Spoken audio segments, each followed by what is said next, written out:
Hi, everyone. Great to have you back for a new episode of the 5G Guys. I'm Wayne Smith, and I'm joined by my co-host, Dan McBall. What's up, everyone? Thanks for listening again. Hey, for this episode, we're taking on another very popular topic that Wayne and I get a lot of inquiries on, especially in our businesses. And that topic is the implementation of private wireless networks. If you're not sure exactly what that even means, don't worry. You're in the right place. We're going to explain that. If you do know, hang on, because there's still a lot of information that we have for you in terms of diving into how you develop a private network, how you get it deployed, the ins and outs of the technology. So looking forward to this episode. Yeah, I get a lot of questions around it for sure. Over the last couple of years, we've had different opportunities and inquiries about that want to take their networks private and control of the fourth wireless as the fourth utility in their businesses. Yeah, for sure. So I guess before we dive in, though, let's take this opportunity to remind everyone to reach out to us on 5gguys.com. Submit your questions, your ideas for shows, and specifically around today's topic. If you think you might have a need for private wireless technology in your business, submit your use case, take a look at, and you might have a chance for a free consultation with Wayne and I. So looking forward to seeing questions, comments, use cases from you guys on our website. And I think this is also a great time to thank our great sponsor, Vertex Innovations. Among all the things that Vertex does, one area they've emphasized the last couple of years is private wireless networks. They've been helping their customers to understand it, implement those networks for quite some time now. So whether it's technology selection or oversight of deployment of your own private network, Vertex can help. So go check them out as well. Go to vertex-us.com. So with that, Wayne, how should we get started? You've heard of Simon Sinek's Start With Why? Oh, yeah. I think we should explain why listeners may want to look at a private network and then jump into how it works and more specifically what they need to do to get started with it. That's a great idea. I love it. Yeah. So tell me some ideas, like when you hear from customers that are interested in private networks, why are they asking? Why are they interested in it for their business? Yeah, so a few different things. One, when deploying new technologies, I mean, they've asked maybe from a security or deploying some kind of video around their businesses. And I think really monetizing the network and new revenue source for them and improve customer service. Also, taking control of the wireless service for that organization. I think today companies and enterprise companies have so many different components to run their network that taking a network private puts more control in with them, and not only better technology usage, but just better cost over the long run. So Yeah, for sure. Yeah, that dependency on a service provider is definitely something I hear a lot of people wanting to figure out how the heck can I take control and not be dependent on that service provider. I also hear a lot of people talking about security, right? With a private network, you can keep that whole network in-house and not be dependent on someone else to make sure that security is taken care of. And that's especially prevalent these days, right? We've seen these breaches the last couple of years. So that's a big one I've seen. Improved performance. A lot of people have asked about, hey, I've been using a cellular network or I've been using a Wi-Fi network and the performance just isn't what I need for the automation I'm doing in my business. That's when I hear, and automation and private networks are really going to enable a lot of people to automate, manufacturing, you name it. So those are some of the things I've heard as well. So so that's definitely a good reason why you might want to think about it. Wayne, what else are you hearing from people in terms of private networks and the like? Well, I think one, how they're built, right? I mean, what is it? They're not a new thing. And so what's changing? I think right now people want to know what's changing and why is now the right time to deploy a private network? Because there's a lot of use cases that you have not talked about. And so I think that's where I would leave it is, they're not new. So why now? Yeah, that's a good point. In fact, maybe let's take a step back for some of our listeners. Like there have been private networks for quite a long time. You go to the restaurant and they hand you that little wireless pager, right? That tells you your table's ready. That's a private network that restaurant's using. Everybody's got Wi-Fi at their house. That's a private network at your house. That's your own little private Wi-Fi network. There's companies that have two-way radio networks, right? Push to talk, walkie-talkies for employees out running around. There's private networks in Wall Street, right? Where they've got microwave hops that are secure, that are sending transmissions of trades. Those are private networks, but they're all very different than what we're talking about today. All of those things required users to either use a completely wide open set of spectrum like Wi-Fi that everybody in the world can use and share with no interference mitigation, no oversight of who can do it. So, you put your Wi-Fi up at your house and your neighbor puts theirs up, and next thing you know, you got a ton of Wi-Fi networks that are all just stepping all over each other and they don't work well. Or you have to go get a specific license from the FCC for your paging network or your microwave network. What's changed today is that the FCC is now enabling the use of private networks with the deployment or the release of a lot of new spectrum. And so I think that's really what we should focus on today is that new spectrum and how the FCC is doing that to enable more enhanced deployment of private networks. Yeah, that's right. CBRS. What is CBRS? How does it work? Right. Yeah. I mean, we promised the world that we won't use these acronyms, but here we go, throwing another CBRS acronym out. So CBRS, what's that? What's it stand for? CBRS, Citizens Broadband Radio Service. So there you go. The FCC said, we're going to allocate some spectrum, and it's going to be for citizens to be able to deploy broadband networks of their own. So that was done. I can't remember the exact time, but the auctions were a couple of years ago. So this is really new. And when I say auctions, then that kind of creates some questions. But what they did was they said, we're going to have this spectrum that's unutilized. And that's what the FCC is doing a lot of. They're finding a lot of spectrum that's underutilized, that was reserved for government agencies, whatever the case might be. And they're reopening it up for things like public use. And that's what they did in this case. They took a chunk of spectrum that was allocated for the Navy to use offshore. They use it for ship-to-ship and intra-ship communication. Well, most of the U.S. is nowhere near the water. And so that spectrum is reserved for the Navy, but they ain't going to be using it in the middle of Nebraska. Guarantee it, right? So what they did was they said, okay, let's open that spectrum up in a way that the Navy can still use it. But in most of the U.S., where it's not a conflict, let's open it up to let in private networks use it. And we'll give some priority to some licensed users that have first use of access. And then we'll let the rest of the country use it. And what's different is we'll coordinate that use, right? We'll make sure that nobody interferes with each other. And I'll explain how they did that in a little bit. But the big advantages that this created, unlike things like Wi-Fi, is while there's still licenses and unlicensed capabilities, it's much less congested, and the congestion is regulated through technology. So that instance I talked about with your neighbor putting Wi-Fi up right next to you can't happen because the technology has to listen for interference and then shut down if there's a potential interference case. So much different capabilities than what we've seen in the past. And unlike Wi-Fi, this actually can support mobility. You can deploy your own 4G or 5G network on that spectrum, and people have, and we'll talk a little bit about that in a bit. So that's really what Citizens Broadband Radio Service is. It's not the technology, it's the spectrum enabling the technology of private networks. Wow. It's interesting in your comparison about private networks, your home Wi-Fi and these other ones, you kind of take all that for granted. Yeah.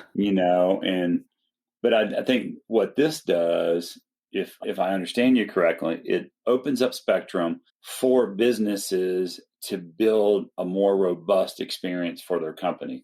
One, to maybe channelize it to use IoT, and then Wi-Fi or broadband access for all their employees. Right. So a lot of different use cases for sure in it. Yeah, for sure. And like I said, the key is this sort of listening technology the FCC dictated.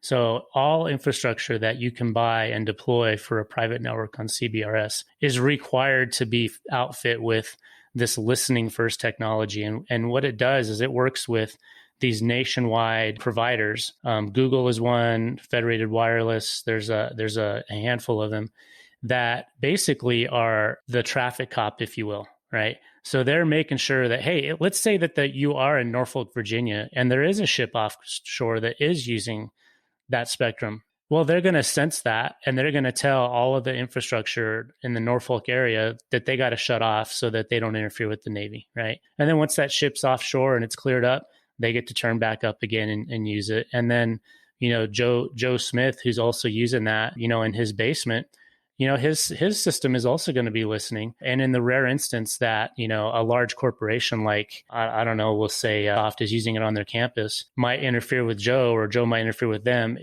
it'll make sure that Joe's doesn't interfere with them or vice versa. So pretty cool stuff. And I think it's a big advancement that we haven't seen very often in the wireless industry. So hopefully that kind of explains how it works without getting too deep and into too much jargon. So let's talk a little bit about use cases themselves. What types of private wireless networks are people asking you about in your world? So there's two trains of thought for me on it. One, this came up for a potentially, not to get into details about clients or too much into it, but like an autonomous vehicle network, which requires a bunch of different components to make that work, right? And so it would be the video cameras and then the IoT device to speak to the car and then the broadband access and the security layer on it.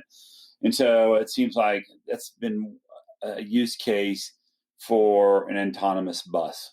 I think another one, that we've seen, since we do a lot of things with the carriers themselves, the wireless carriers, Verizon, AT&T, and so on, all bought CBRS spectrum for themselves for another purpose besides the private network side of it. And so those are the two cases that we get to hear about, like how does a company build their own network? I think a good famous one that I did and you can reference is John Deere tractor.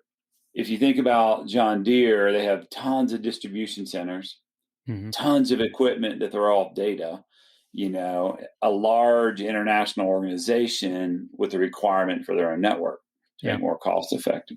But those are some of the cases, this came up, for that we've seen. But yeah, it's still brand new. I think just to put some dates on it, I think this became available sometime in mid 2020 during the pandemic, right? And then now it's starting to get more steam, but we may be a little slower with the equipment suppliers, being that we have supply chain issues. But it's definitely, we thought it was going to be like, boom. And so we've had a few bumps, but I definitely think that customers who want to maximize their own data and to utilize artificial intelligence in their business operations will have their own private network for a lot of these different things. Yeah. I know some of the use cases that I've been involved with. I had a discussion with Rockwell Automation. For those that don't know who Rockwell is, they're one of the 2 or 3 largest companies in the US that help design and implement large manufacturing facilities for customers, right? So they're the guys that are building these really large factories for customers like John Deere that you talked about, right? Where they're putting in robots and they're putting all kinds of advanced manufacturing capabilities. And I was talking to them about it and I asked them like, well, how do you use it now? And they said, well, what we've been doing historically has been trying to use Wi-Fi. But what happened is we found that we were getting well beyond the capabilities of Wi-Fi because it just couldn't handle the amount of data that we were trying to push around. And it couldn't handle that amount of data quick enough. It couldn't process it quick enough for the responsiveness that we needed to ensure that things on the manufacturing plant were happening as responsively as they needed to be. And so their first deployment into private networks beyond Wi-Fi is using CBRS. And they're actually going out the door with 4G technology day one. And really all they're trying to do day one is use sensors, right? They just want sensors to basically monitor the manufacturing line, tell them if they're running out of, oil on a processor, or if they're running out of materials in a critical part of the manufacturing line, and just sort of measure performance, figure out which parts of the line are more efficient than others so that they can fine tune and optimize it. So they're not making real-time decisions yet. They're just gathering lots of data so they can make smarter decisions, re-engineer the line, things like that. They expect to move forward and upgrade those networks to 5G because, as we've talked about in prior episodes, if you haven't listened, maybe listen to our comparison of the Gs or 4G versus 5G episode. 5G now enables them to do a couple things. One thing, they're going to bring edge computing into their private network, so the processing of that data can happen really fast. And 5G has really low latency, meaning it can process that data super fast. So a 4G system, is looking at, maybe 80 milliseconds of processing delay in the air interface, whereas 5G, we're talking about 5-10 milliseconds, super fast. So they're really looking forward to, growing their private network and not just getting it launched with 4G, but then continuing with 5G.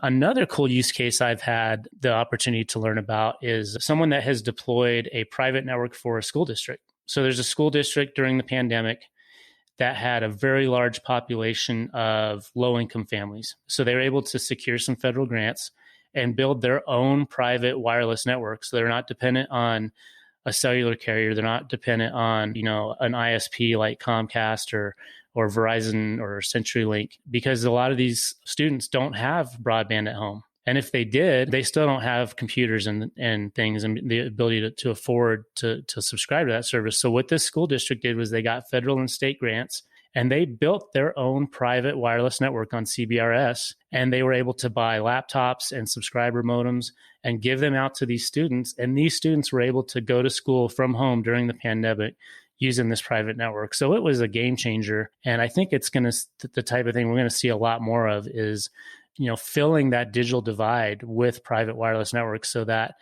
areas that the carriers are not incentivized in their business case to go deploy, it won't matter now. Now, citizens can take that control for themselves and build their own network. So really cool stuff, seeing it from communities and stuff as well, cities, counties that are doing the same thing. It's pretty exciting. Yeah, let's talk about that for a minute. So prior to CBRS, and with most school districts, it's the parents and students' responsibility to provide themselves broadband services, whatever it is, right? Mm-hmm. And so in the world of CBRS with the school system, the school's actually providing broadband access, laptops or phones that have SIM cards that's honed to their network. So now they can fill that digital divide, make sure everyone has it, and it is a service of the school system, and not you're going out and finding your own private provider, and so that really is a game changer for school districts and those type of applications, that every student can be connected to learn, no matter what their income level is or where they live. You got it. Yeah, it's really cool. And the school district they have more control of, they know where their students live. They know where there's gaps. They may not be able to provide service for every single family in their school district, but they can look, where's the gaps? Where are low income families at? Where is their service gaps from ISPs, things of that nature? And then they can deploy their own network. So you're probably going to see a lot of cases of hybrid, right? Where some students are on the private network, some students aren't. But all together, they can all have that same set of Chromebooks, right? We're not buying textbooks and libraries full of books as much as we used to. We're buying laptops. We're buying, modems and sending those home with kids. So it's pretty cool. I can remember my kids, they shifted to using iPads instead of textbooks 8 years ago, 10 years ago, when they were still going to school. So it's pretty exciting. Yeah, for sure. I think another component too is the security aspect that you mentioned before. Mm-hmm. And I could be wrong, I'm not sure, but you can correct me on this, but I know with a lot of CBRs or private networks, the enterprise controls the security breaches within their own network. Mm-hmm. So in today's world, it's up for the employee to have their own phone, and they could have a SIM card on any network, go into work, and they're actually carrying all those apps and things.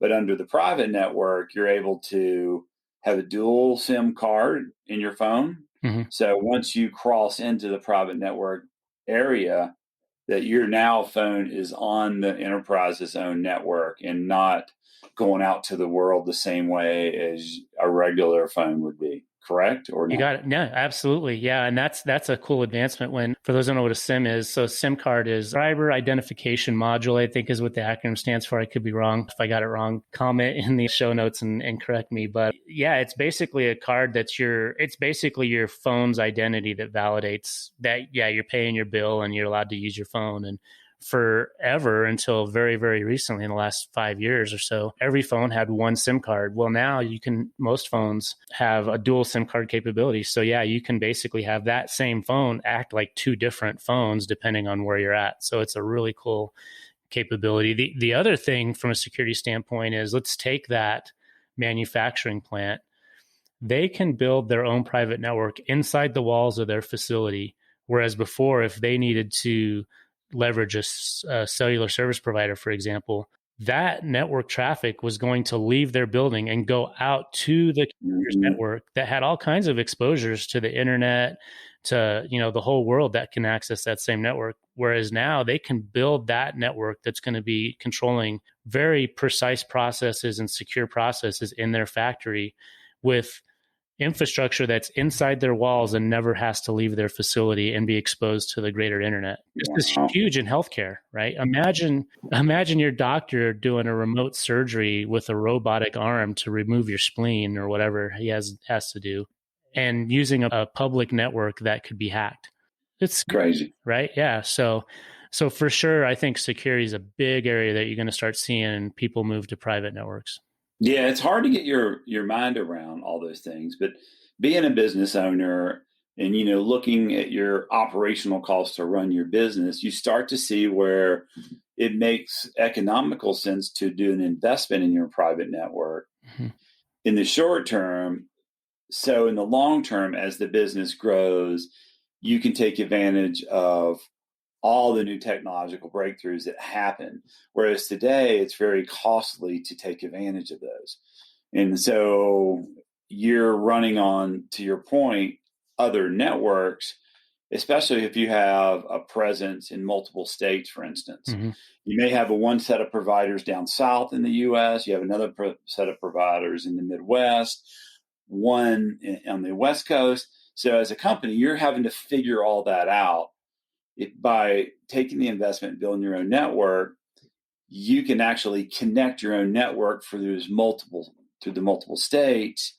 It's more cost effective to take that constant data flow of information, whether it's sensors or IoT or just computing power from your independent office, and you start to collect them in a central location in your network. Right.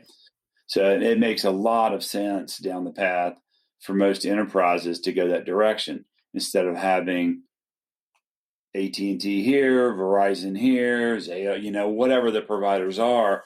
That starts to really reduce and have a more manageable IT program for that company. Yeah. So yeah, pretty exciting for that. And I think the other thing that I'm hearing a lot of enterprise customers is it offers the ability for them to eliminate an operational expense part of their budget, right? When they're paying an outside company for that service, that's an operational expense. Here, they can use capital dollars to build their own enterprise network that now has tangible value on the capital side of their books and reduce operational expense, because now they're not paying that monthly fee per device per user to somebody else who's profiting off of that, and they can instead go with a capital side. Now one thing that, as I've looked at private networks and I've really started to look at the landscape, it can be overwhelming when you start looking at all of the different network aspects, all of the different vendors that are out there. I did a survey of different vendors that are providing gear that you can buy for a private network, and there's 50 to hundreds of them out there, which is cool because it's really democratized the landscape. So there's a lot of cool innovation, a lot of startups that are making some cool gear, but it can be a little overwhelming. So, if you're thinking about doing it, it is helpful to have a partner to help kind of get the lay of the landscape, but it's not necessary. I know people that are doing their own little tiny private networks as well. That one school education application I talked about was, it was a pretty small outfit. It was a small company of like 3 employees that deployed it for this small school district, and they didn't have to go hire the IBMs of the world to get help, right? So, but if you are looking at it and it does seem overwhelming, again, you can reach out to Wayne and I through 5gguys.com. Partners and sponsors like Vertex are also good solutions. There's a lot of folks out there that don't know how to kind of navigate that world as well. So, but exciting stuff for sure. Yeah, it's definitely. I think we'll start to see more and more of it. It'll become more mainstream as companies start to do their forecasted budgets on their IT infrastructure. And this will be part of it, building their own private network. And it'll be good opportunities too for some of the vendors who have built for the big carriers. They'll have that institutional knowledge on putting those pieces together. It's interesting. You said something that stuck out for me a little bit. I think it's important to talk about. Wireless networks today have incumbent players. And you mean like Ericsson, those types of software people who run those larger wireless networks.